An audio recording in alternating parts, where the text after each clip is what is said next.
Hi everybody, I hope you're having a great day. In this video, I'm going to be covering Zuras. He made his first appearance as Zuras in Eternals issue number 5 that was released in November of 1976. He's also held the title of Prime Eternal, at one point being their leader, and has also been mistaken for the Olympian god Zeus, having a height of 6 feet 2 inches tall and weighing 300 pounds, also having blue eyes and red hair. Now, Zuras is a second-generation Eternal, being the son of the original Eternal leader named Kronos, who was created millions of years ago by the actions of the powerful beings known as Celestials. Due to this genetic manipulation and the usage of cosmic energies, Eternals have extreme superpowers, with Zuras being noted as being the most powerful of all the earthly Eternals. He has mid-level to vast superhuman strength, typically being able to lift between 30 to 40 tons, and that can be augmented using his telekinetic abilities. These psionic gifts also allow him to fly, exhibit telepathy, and manipulate matter to a very high degree. He's also very fast, but his psionics allow him to teleport instantly, although it's been noted that Eternals prefer not to do this, due to it being physically unpleasant. Zuras also has durability that borderlines on invulnerability, and other than a very few powerful means of physical attack, he'd be considered functionally immortal. However, if for some reason he is injured, he does have a regenerative healing factor as well. And none of this addresses the fact that his mastery of cosmic energies means that his consciousness would tend to live on even if you were to completely vaporize his body. And since I mentioned his mastery of cosmic energies, it is noted that he was the most powerful and accomplished of all other Eternals at controlling and projecting cosmic energy, being able to condense it into various forms of electromagnetic energy that could be projected from his eyes or hands. Matter of fact, he was so proficient at this that he can easily compete with other Skyfather gods, such as Zeus. And if all of this wasn't enough, Zuras was the first Eternal to be capable of initiating something called the Uni-Mind, which is a process by which the Eternals could collectively combine their life force and energies into one powerful consciousness and being. So yeah, he's special. Now, long ago, Zuras' dad, Kronos, was working in his laboratory in the eternal city of Titanos on Earth.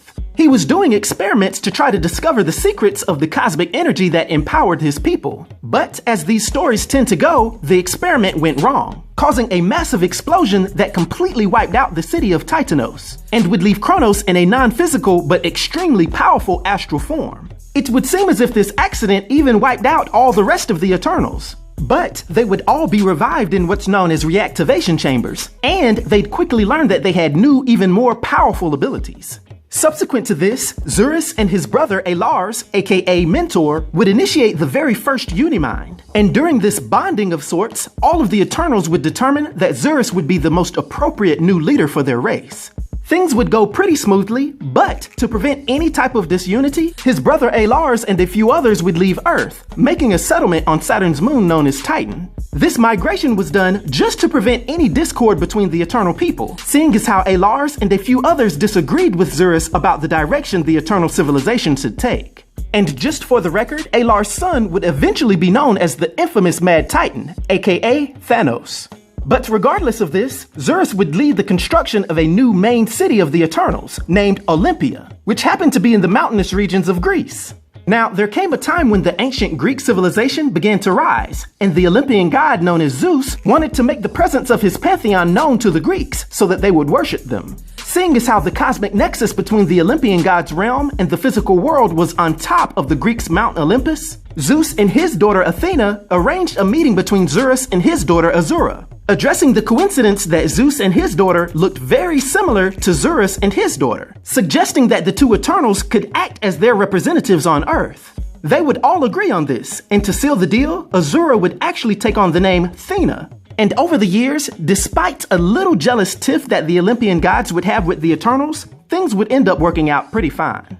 We would next see Zuras preparing for the fourth arrival of the Celestials, knowing that if they judged humanity not worthy, they could easily destroy the Earth. So in an attempt to prevent such a thing from happening, Zuras and the Eternals would join up with the Asgardian god Odin in his efforts to drive the Celestials away from the planet. And despite once again initiating the Eternals' Uni-Mind and battling alongside the powerful Asgardian Destroyer Armor, the Celestials Gamenon and Jemaya would both together fire powerful bolts into the Uni-Mind, which would cause all of these Eternals to revert back to their individual forms, and would leave the powerful Eternal at the center, Zuras, dead.